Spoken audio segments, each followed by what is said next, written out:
देखिए, रिसेंटली कुछ दिन पहले मेरे सेशन के दौरान एक स्टूडेंट ने मुझसे एक सवाल पूछा, एक अजीब सवाल पूछा।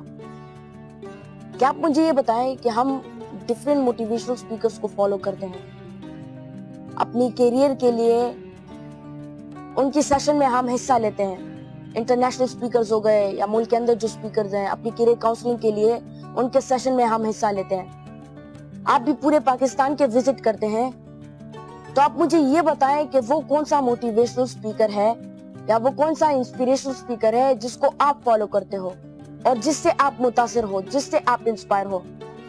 मुझे उसका ये सवाल बहुत अच्छा लगा और मैंने उस स्टूडेंट को ये बताया कि चूंकि हमारे सेशन का टाइम भी कम है, तो मैं इंशाल्लाह अपने अगले सेशन में आपके इस सवाल का जवाब जरूर दूंगा। और आज मैं अपने इस सेशन में आप सब लोगों को स्टूडेंट के उस सवाल का जवाब देता हूं कि वो कौन सा इंस्पिरेशनल स्पीकर है, वो कौन सा मोटिवेशनल स्पीकर है जिससे मैं मुतासिर हूं, जिसको मैं फॉलो करता हूं। याद रखें, हमारे मुल्क में एक ट्रेंड चल रहा है, सब बच्चे जो है मोटिवेशनल स्पीकर बनने हैं, लेकिन किसी के पास प्रॉपर डायरेक्शन नहीं है। कोई किस मोटिवेशनल स्पीकर को फॉलो करता है कि कोई किसको फॉलो करता है।